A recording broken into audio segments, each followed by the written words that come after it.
여러분 안녕하십니까? 첨단 국가의 초석, 방위산업의 라미경입니다. 잠수함 전력의 핵심은 물밑에서 오래 운전할 수 있는 잠항 능력입니다. 우리 해군의 3,000톤급 잠수함인 도산 안창호함은 전 세계 디젤 잠수함 중에서 가장 긴 잠항 능력을 자랑하는데요. 그 핵심 기술인 잠수함용 연료 전지를 개발한 주역들, 잠시 후에 직접 만나보겠습니다.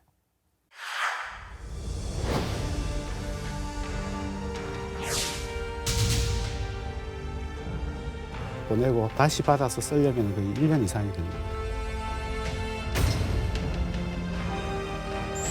프랑스, 인도, 스페인 이런 많은 나라들이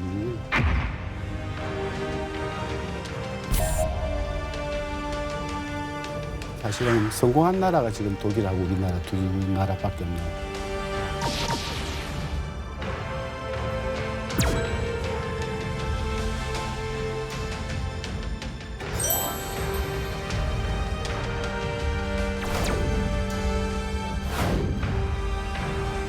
보험 성능이나 중량이나 충격성이나 이런 부분에서는 세계 최고 수준의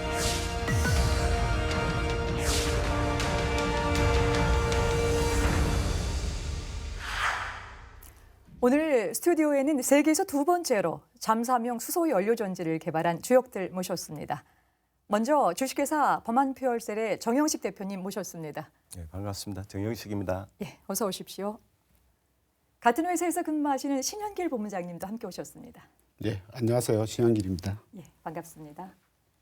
마지막으로 오늘도 국방TV의 윤현수 기자 모셨습니다. 네, 안녕하십니까. 잘 부탁드리겠습니다. 네. 우선 이 범한은 어떤 회사인지 우리 시청자 여러분께 좀 간단하게 좀 소개를 좀 부탁드릴 텐데요.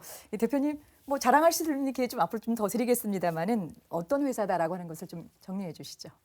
예, 저희 회사는 1990년에 창업을 해서 지금 30년간 공기 압축기 분야에서는 세계적인 기술을 가진 독보적인 회사로 지금 자리매김해 왔습니다. 근데 작년 2019년도 말에 우리 모기업인 범한산업으로부터 또 범한퓨얼셀을 물적 분할을 해서 설립이 되었습니다.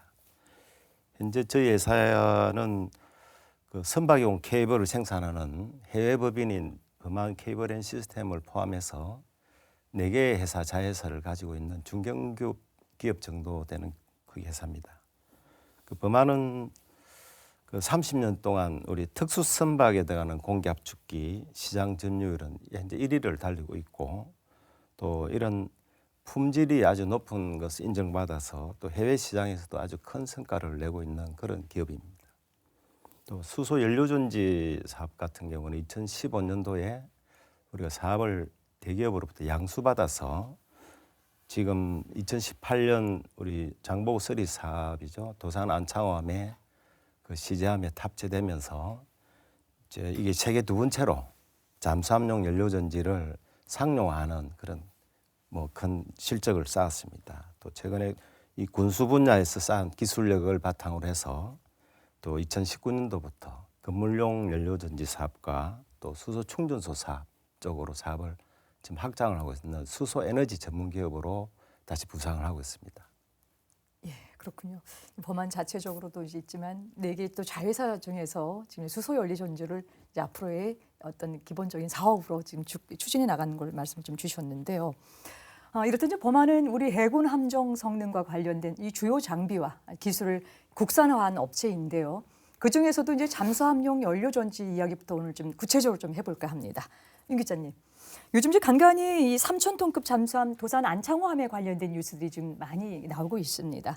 앞에서도 잠깐 언급했지만 이 잠수함에서 이제 국산 연료 전지를 지금 사용하고 있기 때문에 이게 지금 뉴스에 초점이 되고 있는데 그 성능이 엄청나다면서요? 어느 정도 됩니까? 네, 장보고 3 사업에서 건조된 잠수함은 3,000톤급 또는 도산 1번함의 명칭을 따서 도산 안창호급으로 불리고 있는데요. 현재 1번함 도산 안창호함부터 2번함 안무함이 건조가 됐고요. 이후 7척이 더 건조돼서 모두 9척이 건조가 될 예정입니다. 장보고 3 사업부터 특별한 점은 장보고 1과 장보고 2 사업 기간, 즉 20년의 시간을 거치면서 독일로부터 완전한 기술 독립을 한 점입니다. 이때부터는 국내 독자 개발이 본격적으로 추진된 건데요. 오늘 말씀드릴 잠수함용 국산 연료 전지가 바로 그 방금 말씀드린 장보고 3 사업인 3,000톤급 도산 안창호급 잠수함에 장착돼서 주목을 받고 있는데 완전한 기술 독립에 이은 또 다른 또 성과라고 할 수가 있겠습니다. 그럼 국산 연료 전지가 도산 안창호급 잠수함에 장착된 게 어떤 의미가 있는지에 대해서 말씀을 드리면요. 국산 연료 전지를 사용해서 잠수함의 잠항 기간을 획기적으로 늘렸다는 게 가장 중요한 핵심입니다.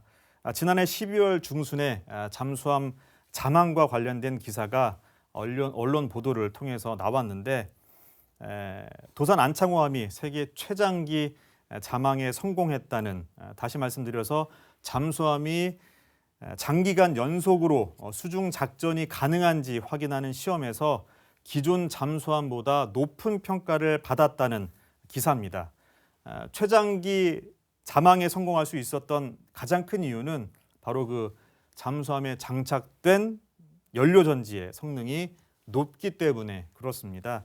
정확하게 말씀을 드리면 도산 안창호함이 최장기 잠항을 할 수 있었던 가장 큰 이유는 AIP 공기 불요 추진 체계에 국산화에 성공한 잠수함용 연료 전지를 탑재했기 때문입니다. 용어가 좀 어려운데요. AIP는 에어 인디펜던트 프로펄션의 약자로 공기가 없는 수중에서도 에너지를 만들 수 있는 시스템을 일컬어서 AIP 공기 불요 추진 체계라고 합니다. 공기 중에 산소가 없어도 전력을 생산할 수 있는 AIP 공기 불요 추진 체계를 구현하는 방법은 세 가지가 있는데요. 원자력과 스털링 엔진, 그리고 연료 전지 등이 있습니다. 범한 퓨얼셀에서 개발한 장비가 바로 이 연료 전지가 되겠고요. 잠수함용 연료 전지 개발은 독일에 이어서 전 세계에서 두 번째이고요. 3,000톤급 중형 잠수함에는 세계에서 처음으로 탑재가 돼서 눈길을 끌고 있습니다. 잠항 시험은 잠항을 완료한 후에 남아있는 연료량을 분석하는 방식으로 진행이 되는데 시험 결과 군에서 요구하는 작전 성능을 훨씬 상회하는 그런 성능을 선보인 것으로 알려졌습니다. 그리고 국내 기술은 효율과 신뢰성 등 측면에서 독일보다 우수하다는 평가를 받고 있고요. 기존 잠수함 대비 30% 이상의 성능 향상을 입증해서 주목을 받고 있습니다. 정확한 그 잠항 기간은 군 보안이라서 말씀을 드리기는 힘들고요. 앞으로 그 장보고 3 사업은 그 잠수함의 에너지원으로 1번함부터 도산 1번함 도산 안창호함부터 3번함까지는 이런 그 납축전지가 사용이 되고요. 4번함부터 6번함까지는 납축전지 성능의 2배 가량인 리튬 이온 전지가 사용이 됩니다. 그리고 7번함부터 9번함까지는 성능이 무제한인 원자력 추진 체계가 앞으로 탑재될 예정인데요. 이처럼 앞으로 시대가 빠르게 변화하고 또 발전하고 더 높은 수준의 기술과 장비가 탄생할 예정인 만큼 그에 알맞은 또 다른 방식의 다양한 기술과 장비가 앞으로도 새롭게 탄생되길 기원하겠습니다. 이제 바로 오늘 출연하신 이 두 분이요. 세계 두 번째로 이 잠수함용 연료 전지를 개발한 이 주인공이신데요. 이 잠수함용 연료 전지란 정확히 어떤 장치인지, 그리고 이제까지 쭉 시청해 오신 여러분들이 쉽게 좀 설명을 해주시기 위해서 실제 이제 범한이 개발한 이 국산 잠수용 연료 전지 성능 이런 것을 구체적으로 조금 여쭙겠습니다.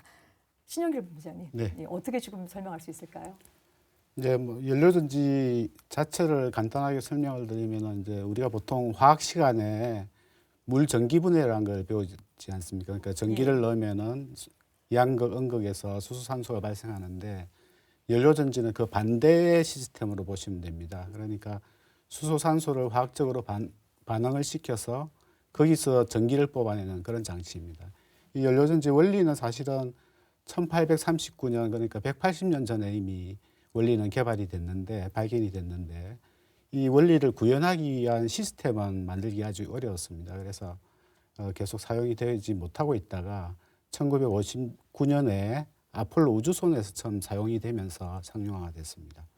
그러면 이제 이 연료전지를 잠수함 안에 넣으면 어떤 일이 벌어지는가 하면은 수소산소만 많이 싣고 가면은 수소산소가 있는 동안은 계속 자망을 할 수 있게 되는 거죠. 그래서 지금 이제 장보고3 도산 안창호함 같은 경우는 어떤 우리 해군이 요구하는 그런 작전 기간을 만족시킬 수 있는 수준의 수소산소를 싣고 가가지고 계속적으로 연료전지로 발전을 하면서 사망을 하게 됩니다. 저희가 만든 연료전지의 성능을 조금 말씀을 드리면 앞서 이제 기자분께서도 설명을 하셨지만은 이제 연료전지 가장 큰 그 성능 지표는 어떻게 보면 효율입니다. 효율은 어떻게 말씀을 드릴 수 있냐면은 같은 양의 수소로 더 많은 양의 어느 정도의 전기를 만들어낼 수 있는 이게 효율이거든요. 근데 저희들이 만든 제품은 독일 제품보다도 효율이 훨씬 더 뛰어나기 때문에 아까 뭐 기자분께서 말씀하셨듯이 이게 국방 관련이라서 수치로는 말씀을 드릴 수 없지만은 독일 잠수함보다는 한 50% 이상의 자막 능력을 가지고 있다고 말씀드릴 수 있습니다. 그다음에 뭐 잘 아시다시피 그 똑같은 장치나 이런 게 육상에서 사용되는 거하고 해군 잠수함이나 이런 데 사용되는 걸 보면은 여러 가지 차이점이 있거든요. 예를 들면은 뭐 잠수함 같은 경우는 경사가 있는 상태에서도 운전이 많이 돼야 되니까 경사가 있는 상태에서의 운전, 그다음에 소음이 적게 나야지 이제 탐지가 안 되니까 저소음 성능, 그다음에 또 유사시 어떤 충격을 받았어도 이게 계속 운전이 가능해야 되는 여러 가지 이제 특수 조건들이 있습니다. 저희 제품은 그런 특수 조건들도 해군이 요구하는 바대로 충분히 충족을 시켜서 지금 사용되고 있습니다. 그다음에 또 하나 말씀드릴 게 이제 아까 말씀드린 바와 같이 해군에서 이미 독일 그 연료전지 잠수함을 쓰고 있는데 이제 그 독일 제품에 비해서 저희 제품은 조금 더 고장이 잘 안 나는 신뢰성을 가진 그런 설계를 했다고 말씀드릴 수 있습니다. 그래서 앞으로 이제 계속 해군이 사용하면서 해군에서는 그렇게 느끼고 있는데 이제 고장이나 이런 측면에서도 훨씬 더 월등하다 이렇게 말씀드릴 수 있습니다. 그러시군요. 이제 만든 업체보다도 더 중요한 것은 이제 사용하는 군에서의 어떤 그런 평가들이 좀 중요한데요. 뭐 지금 말씀하셨던 것처럼 비교가 이제 독일랑 비교를 해서 자막 능력이 50% 이상 될 것이다. 뭐 소음이나 충격이나 이런 경사에 있어서 훨씬 더 월등하다라고 하는 거를 이제 말로만 지금 이제 들었습니다. 하여튼 정말 예, 고맙습니다. 네. 여러분께서는 지금 첨단 국가의 초석 방위 산업을 시청하고 계십니다. 전지는 화학 에너지를 전기 에너지로 변환하는 장치다. 전지는 충전 여부에 따라 1차와 2차로 구분하는데 1차 전지는 전지를 한번 방전하면 다시 쓸 수 없고 2차 전지는 다시 충전해서 사용할 수 있다. 그렇다면 현대인들에게 필수품이 되어버린 배터리는 과연 언제부터 사용됐을까? 최초의 배터리는 19세기에 개발된 볼타 전지라고 알려져 있다.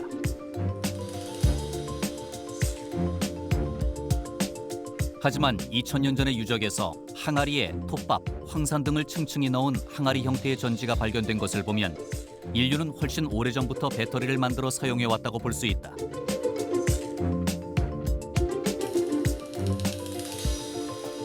볼타 전지가 발명되기 20년 전인 1780년 이탈리아 볼로냐 대학교의 생물학 교수였던 루이지 갈바니는 개구리를 해부하다가 개구리의 뒷다리에 황동철사를 갖다 댔더니 꿈틀거리는 것을 목격하게 된다.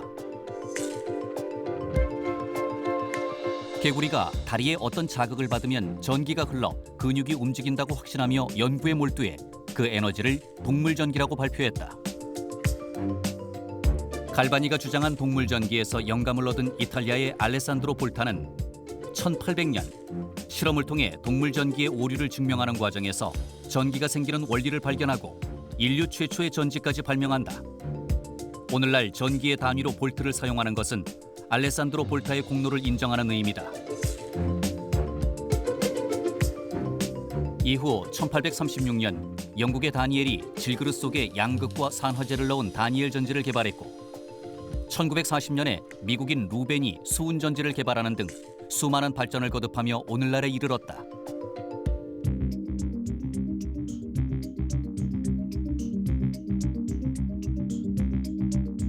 최근에는 친환경이 화두로 떠오르며 환경오염을 유발하지 않는 수소가 차세대 에너지원으로 관심을 모으고 있다.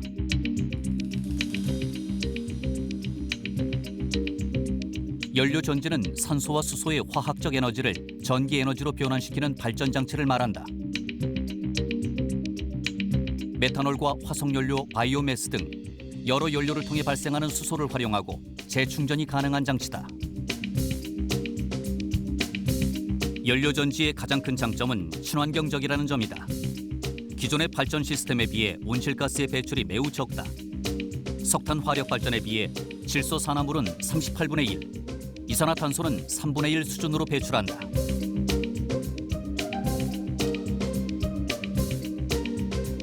그 외에도 운전 효율이 높으며 소규모 분산 발전이 가능한 데다 소음이 적고 진동이 거의 없다. 또한 배터리에 비해 충전 속도가 빠르며 천연가스, 바이오매스, 메탄올 등 다양한 연료를 통해 수소 생산이 가능하다는 것도 장점이다. 반면 연료 전지의 핵심인 수소를 친환경적인 방법으로 대량 생산하는 것이 쉽지 않으며 저장하고 운송하는 기술력을 확보하는 건 역시 어렵다는 단점도 있다. 엄청난 장점으로 무궁무진한 수요를 기대할 수 있지만 아직 연료 전지의 개발과 생산은 첨단 기술을 확보한 극히 일부 기업과 국가만 가능한 일인 것이다. 네, 자료화면 잘 봤습니다.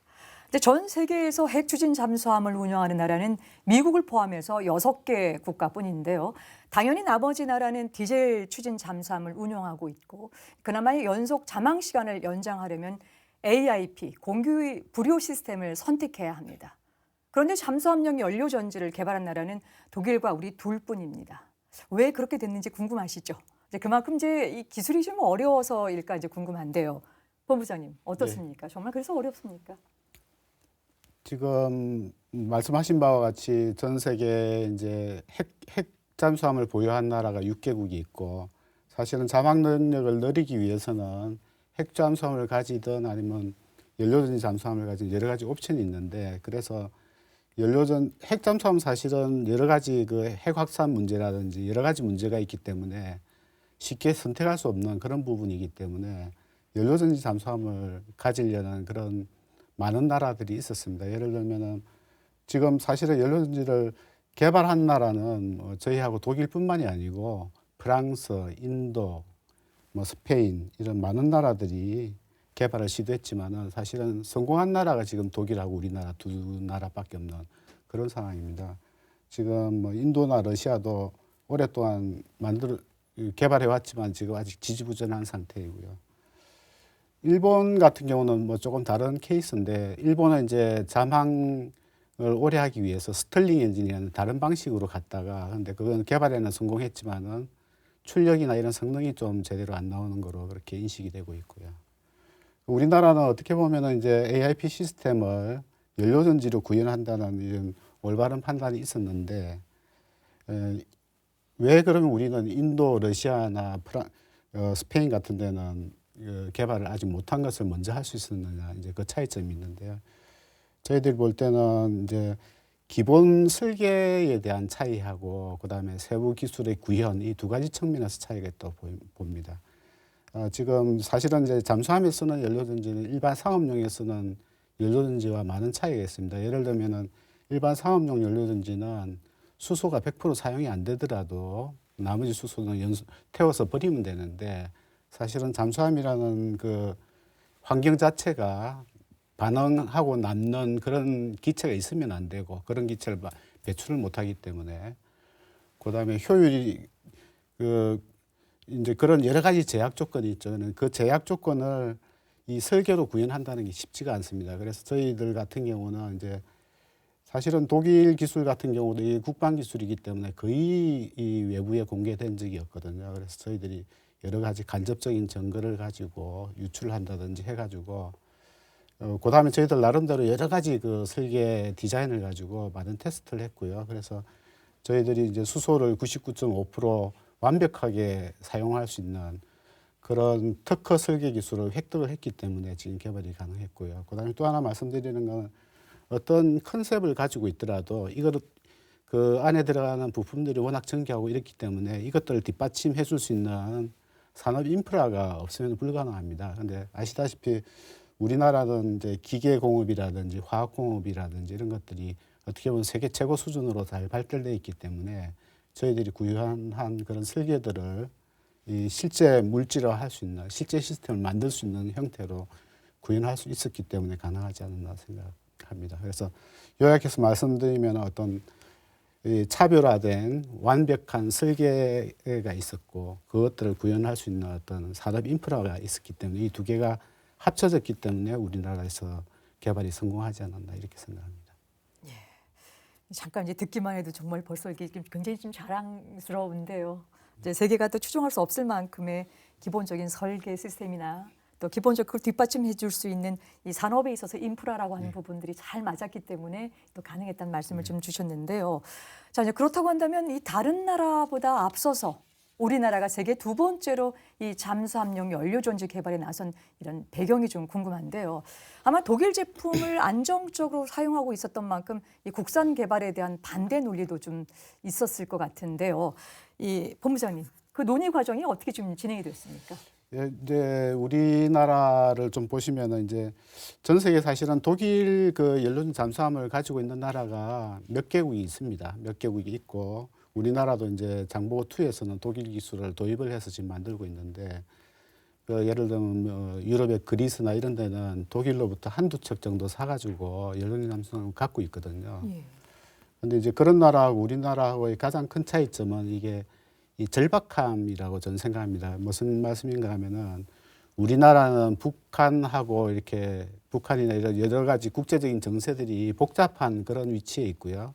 그리스 같은 데는 사실은 약간 평화로운 동네이기 때문에 거기는 연료전 잠수함 그냥 한두 대, 비상시에 대비해서 한두 대 정도 운영하는 정도인데 우리나라 같은 경우는 이제 장기적으로 보면 수십 척의 잠수함이 필요하고 그렇기 때문에 우리가 독일 기술로 만드는 것들을 시작하면서부터 그때부터 바로 우리가 독자적으로 이 기술을 갖고 있어야 된다는 생각이 있었습니다.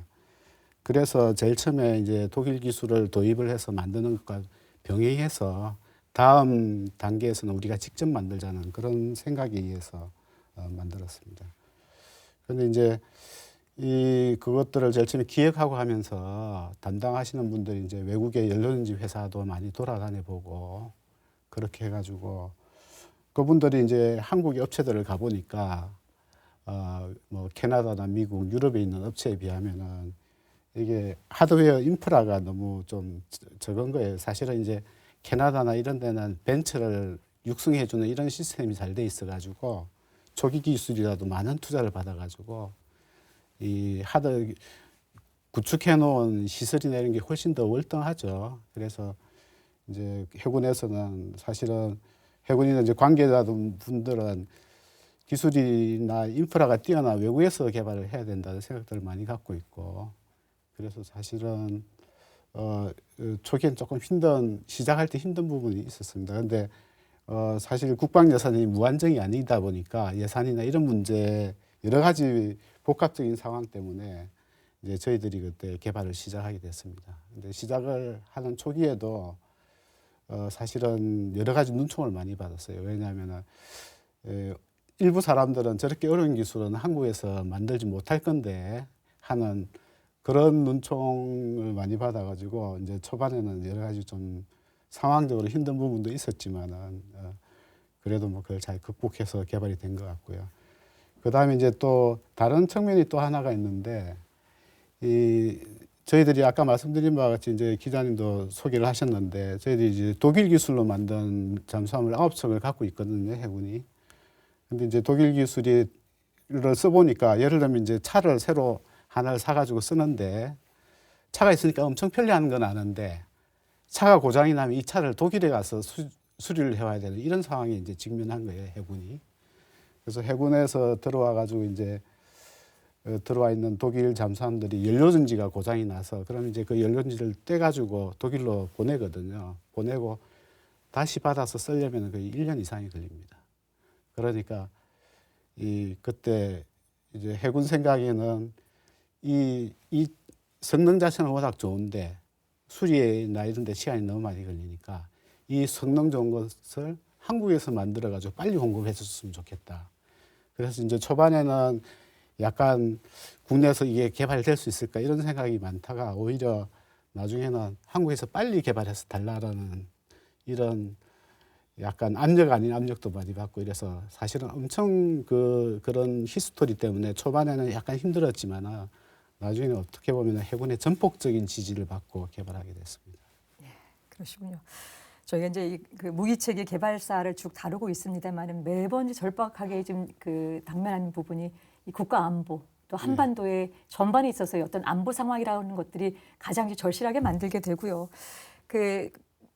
자체적으로 국산화를 높이는 과정 속에 있어서의 그런 안보의 절박함이라고 하는 것들이 결국 두드려라 그러면 열릴 것이다라고 하는 그런 부분들이 이 다른 나라랑 좀 다른 차별점이라는 말씀을 굉장히 중요하게 주셨고요.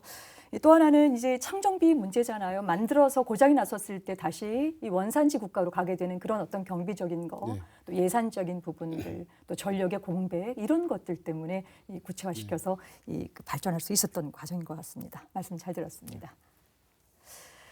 이제 2015년에 이런 데 관련 기술을 인수한 후에요. 개발을 시작해서 3년 만에 도산 안창호함에 장착되도록 납품했습니다. 해군이 요구하는 성능 테스트를 모두 통과했다는 뜻이겠죠. 이제 결과는 성공적이지만 개발과 시험 평가 과정이 또 쉽지는 않았을 것 같습니다. 또 어떤 부분이 또 가장 어려웠고 또 그 어려웠던 부분들을 어떻게 좀 해결해 나갔는가를 좀 궁금한데요. 말씀 좀 주시죠. 네, 예. 저희들이 이제 이 개발이 거의 다 끝나가는 상황에서 예를 들어 회사의 어떤 경영적인 판단에 의해서 이 기술이 이제 범안으로 이동을 하게 됐고요. 그런 것들이 어떻게 보면은 이런 사업을 전개해 나가는 데서 어떻게 보면 큰 이제 장애 요인이 될 수도 있는 그런 상황이었습니다. 그런데 뭐 결론적으로 말씀드리면은 조금 어려움은 있었지만 그렇게 어렵진 않았다라고 말씀드릴 수 있고요.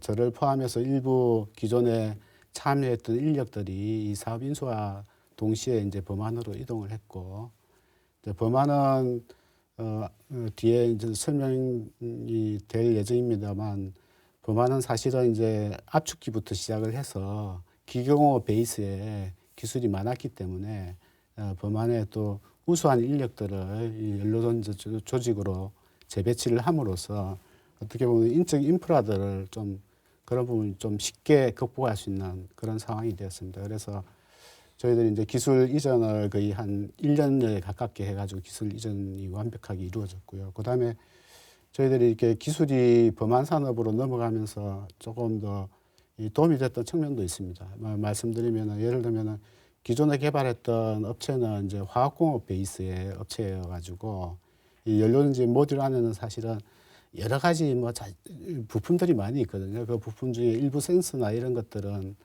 어떨 때는 보면 약간 오작동도 많이 나고 센서나 밸브들.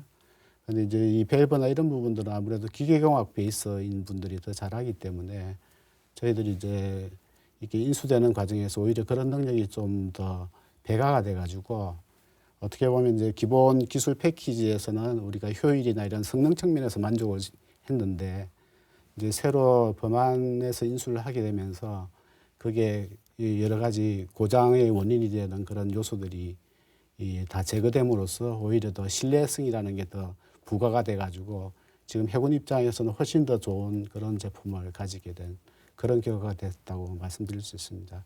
물론 어렵긴 했지만은 뭐 이 기술 인수나 상업화 과정이 충분히 성공적으로 잘 진행이 됐습니다. 네. 말씀 잘 들었습니다. 여러분께서는 지금 첨단 국가의 초석 방위산업을 시청하고 계십니다.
네, 자료 잘 봤습니다.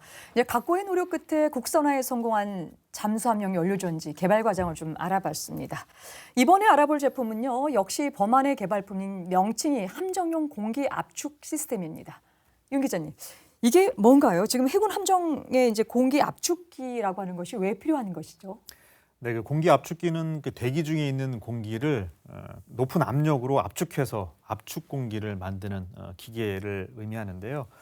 다시 말씀드려서 지구에서 인간이 그 살고 있는 곳의 그 공기 압력이 1기압인데 1기압 상태의 공기를 350배로 압축을 시켜서 에너지화 시킨 겁니다.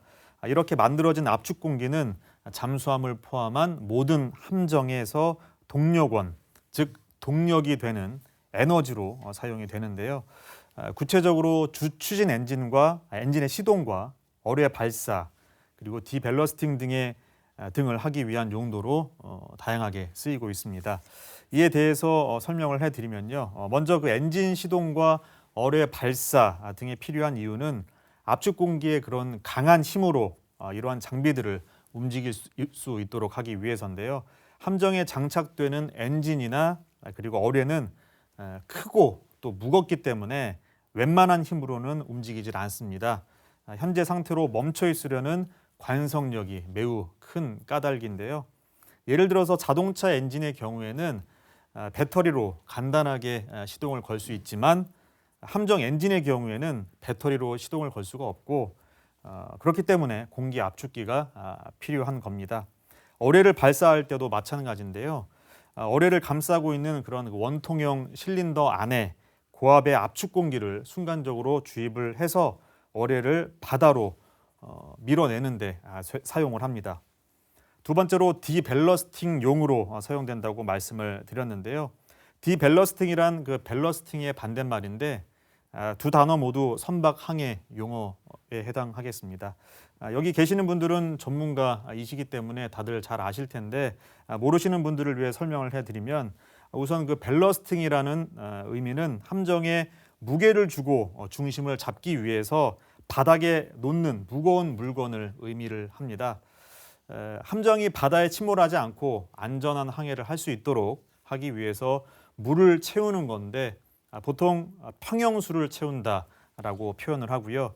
디밸러스팅은 밸러스팅의 반대말인데 디밸러스팅에 공기 압축기가 필요한 이유는 압축 공기의 그런 강한 압력으로 함정 안에 있던 바닷물, 평형수를 밖으로 신속하게 배출시키는데 사용이 되기 때문입니다. 이처럼 공기 압축기는 인간의 몸으로 비유를 하면 몸속의 그 폐와 같은 역할을 수행한다고 말씀을 드릴 수가 있겠는데요. 폐는 호흡으로 산소를 받아들여서 혈액을 공급하고 또 심장이나 간, 소장, 대장 같은 그런 다른 장기가 아주 잘 움직일 수 있도록 영향을 주고요. 또 피부의 모공을 열고 닫는 역할을 하는 것처럼 공기 압축기는 강한 그러한 압축 공기를 함정 내부의 배관을 통해서 실어 날라서 함정 곳곳에서 아주 유용하게 사용될 수 있도록 도와주는 반드시 필요한 장비가 되겠습니다.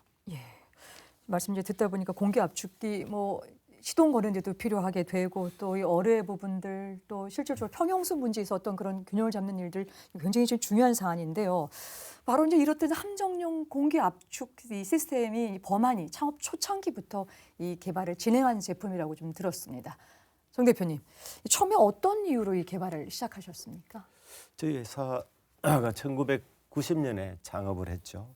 그 당시에 수입에 의존하던 선박용 공기 압축기를 국산화를 목표로 우리가 그 당시 이례적으로 벤처 캐피탈의 투자를 받아서 이 사업을 시작하게 됐습니다. 그 당시 90년대 초반만 하더라도 국내 조선이 굉장히 활기를 띠고 성장세에 진입을 했는데 그 선박에 탑재되는 가장 중요한 보조기계라 그럽니다. 이 공기 압축기는 수입하든지 아니면 해외 아주 저급한 수준의 라이센스를 받아서 국내에서 제조하는 수준, 아주 초보적인 수준에 있었습니다.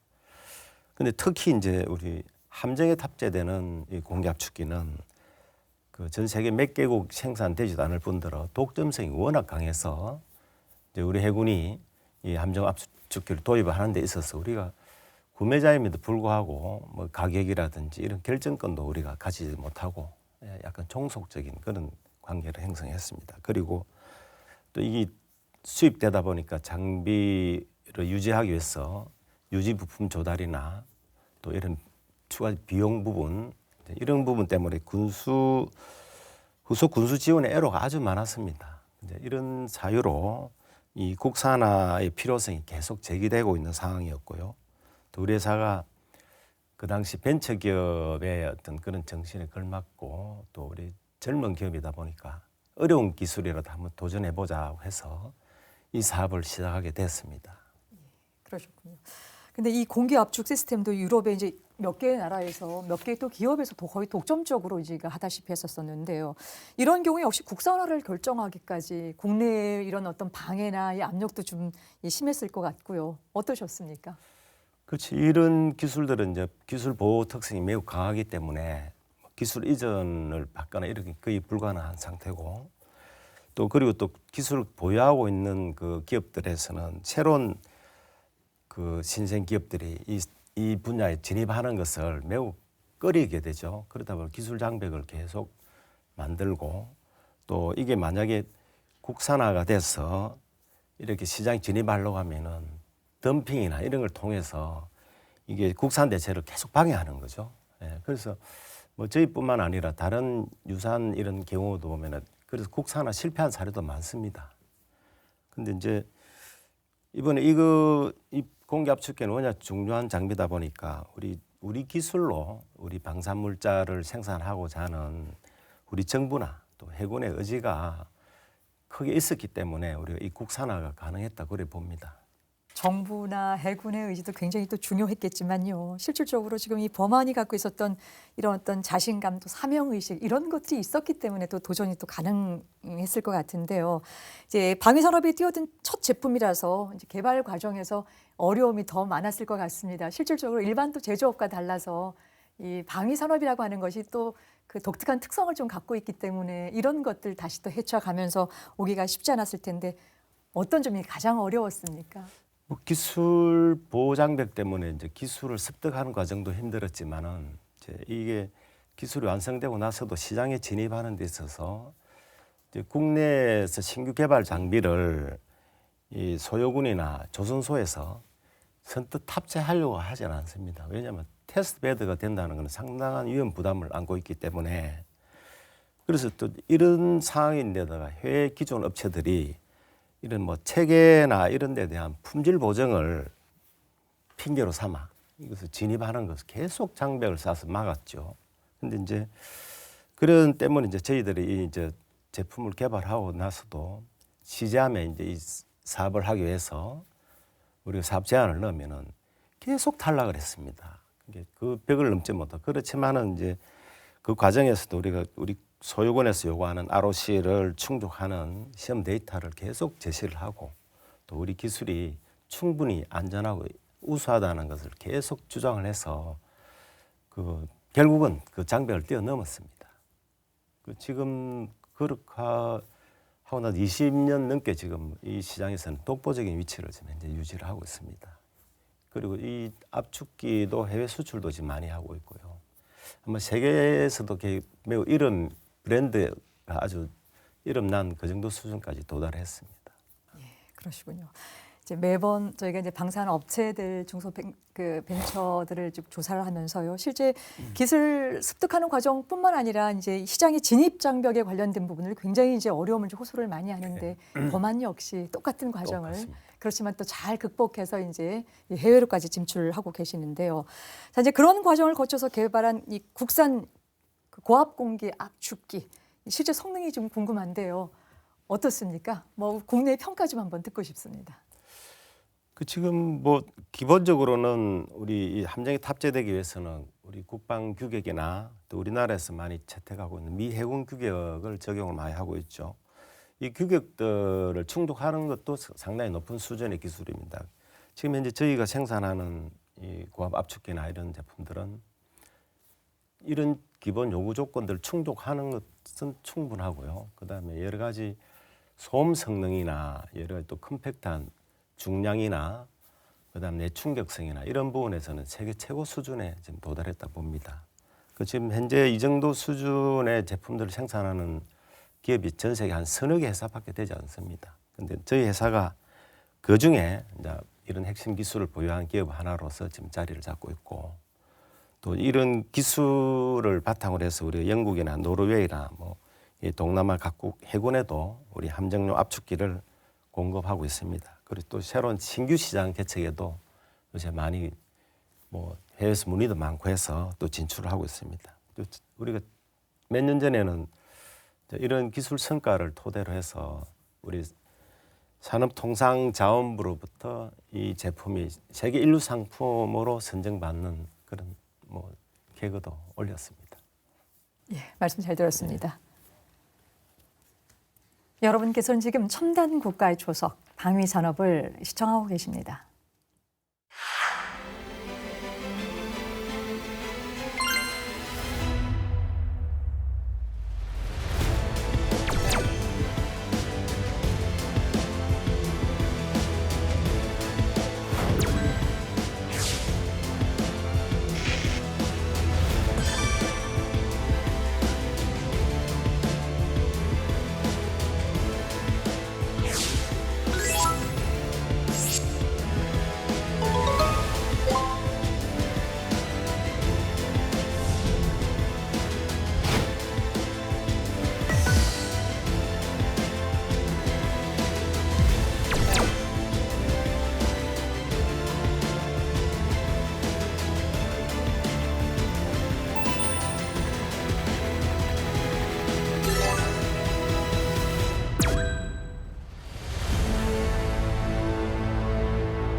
네, 자료화면 잘 봤습니다. 네, 지금까지 제품과 기술 개발 이야기를 들려주셨는데요. 네, 지금부터는 좀 더 어려운 이야기를 잠깐 좀 나눠보겠습니다. 바로 이제 수출 이야기인데요. 범안이 개발한 고압 공기 압축 시스템이나 또 잠수함용 연료 전지 시스템이 모두 이 해군을 운용하는 국가라면 대부분 필요한 제품입니다. 당연히 수출 전망이 밝을 것 같은데요. 실제로 어떤지, 또 오늘 이제 직접 대표님 모셨기 때문에 시장 개척에 있어서 좀 어려운 점도 많았을 텐데 어떻게 또 극복하셨습니까? 이 군 장비의 특수성이라는 게 이제 신뢰성을 제일 기반으로 하는 거죠. 그렇다 보니까 전 세계 어느 나라든 충분한 실적을 요구를 합니다. 우리가 지금 현재 이런 실적을 기반으로 해서 신뢰성을 입증받은 그런 상황이고, 또 해외 많은 나라의 제품도 팔았고, 이런 실적을 기반으로 하기 때문에 현재 수출 장벽은 지금 현재는 없습니다. 그래서 해외 여러 각국 해군에서 우리 제품들에 대해서 많은 관심을 가지고 있는 건 사실입니다. 그리고 특히 요 최근에 우리가 개발한 연료전지와 압축기인 경우에는 지금 국내 우리 대형 조선소를 통해서 수출 함정에 일단 탑재를 하고 있고요. 그다음에 직수출은 지금 아주 전 압축기 같은 경우는 직수출이 일어나지만 연료전지는 앞으로도 많은 이제 우리 국내 큰 대형 조선소를 통해서 탑재 실적을 더 쌓고 또 같이 협업을 통해서 수출할 수 있지 않을까 이런 기대를 하고 있습니다. 그러시군요. 뭐 지금 대표님께서는 이제 아주 이제 뭐 이런 부분들을 해외에서도 우리한테 집중해 줄 수 있을 것이다. 우리 지금 해외 시장 개척보다도 그쪽에서도 필요로 할 것이다라는 아주 강한 자신감을 좀 주셨는데요. 그런 만큼 범안은 30년 역사를 가진 강소 기업입니다. 국방벤처 중에서는 역사가 꽤 긴 편에 속하는 회사인데요. 당연히 이제 방위 산업의 중소기업이나의 어떤 경영 환경이나 또 지원 정책도 가장 오랫동안 체험해 오셨기 때문에 질문을 좀 드려보겠습니다. 이제 그동안 국방벤처를 운영해 오시면서 이런 부분은 초창기엔 참 어려웠는데 그래도 좀 시간이 지나면서 많은 변화와 발전이 있었다라는 부분도 있을 테고요.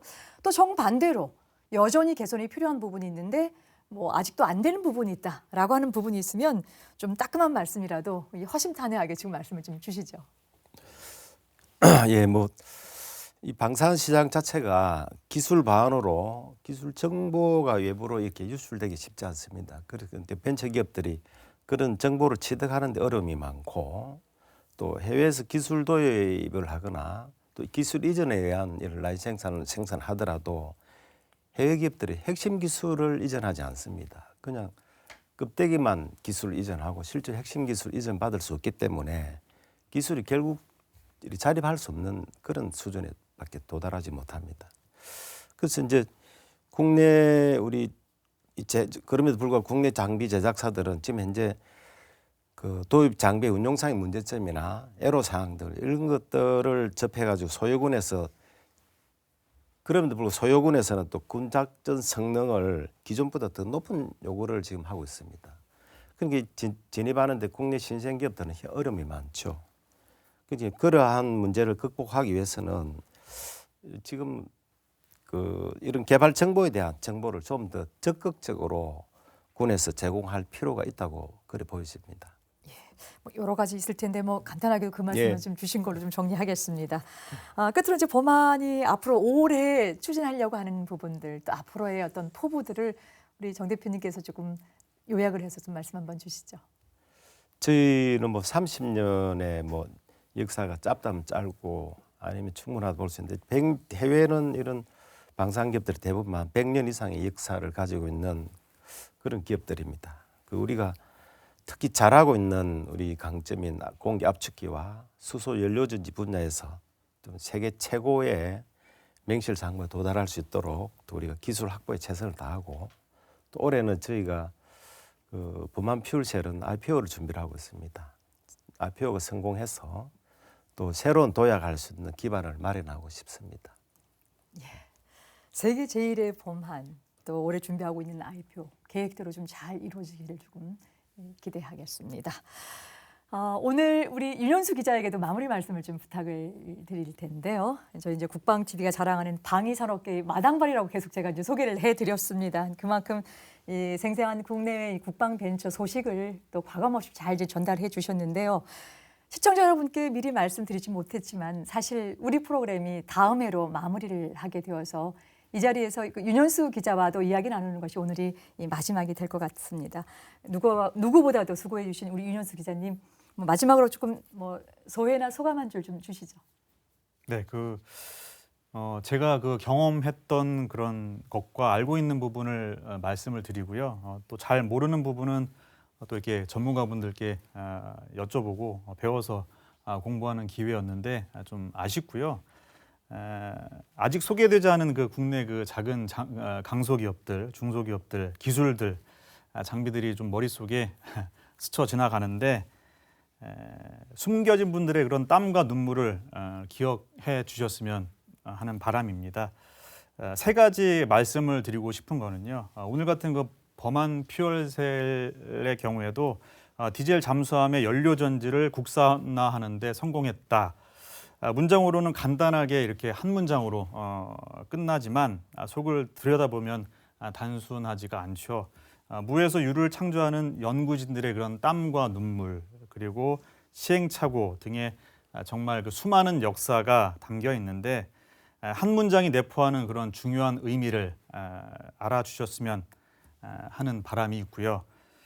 그 부분을 어떻게 하면 쉽게 좀 전달할 수 있을지 또 이해시킬 수 있을지 몇 차례 짧은 시간이었지만 제게는 가장 큰 고민거리였습니다. 근데 그렇게나마 한 줄로나마 성공한 기업은 다행이지만 정말 빙산의 일각이고요. 그보다 더 많은 분들과 업체가 열악한 환경 속에서 어려움을 겪고 있다는 현실 두 번째로 꼭 좀 기억을 해 주셨으면 좋겠습니다. 마지막으로 지금 이 순간에도 전국에 많은 그런 스타트업이나 중소 중견업체 대기업들이 방위산업 발전을 위해서 연구개발에 매진을 하고 있습니다. 특히 4차 산업혁명으로 인한 방산 패러다임의 변화는 과거와는 다른 차원의 속도와 혁신을 요구하고 있는 상황인데요. 게다가 지난해에 이어서 올해도 코로나19 상황 속에서 더욱 위기감이 높아진 게 사실입니다. 하지만 지금까지 그래왔듯이 위기를 극복하고 한 걸음 더 성장하기 위해서 모두가 함께 힘을 모아야 할 시점이 아닌가 생각이 들고요. 대한민국 방위산업이 앞으로도 더욱 국가안보의 중추적인 역할을 담당하는 핵심 산업 그리고 혁신 산업으로 더욱 발전하기를 기대합니다. 그리고 마지막으로 국민의 한 사람으로서 앞으로도 검은 머리가 팥불이 될 때까지 꾸준히 지켜보고 항상 응원하겠습니다. 감사합니다. 예, 오늘 세 분 말씀 정말 고맙습니다. 갑자기 마지막 회를 예고해 드려서 시청자 여러분께 무척 송구하다는 말씀을 드립니다. 무려 6년 2개월을 달려온 첨단 국가의 초석 방위산업. 다음 이 시간에 차곡차곡 잘 마무리하고 제대로 작별 인사드리겠습니다. 시청해 주셔서 고맙습니다.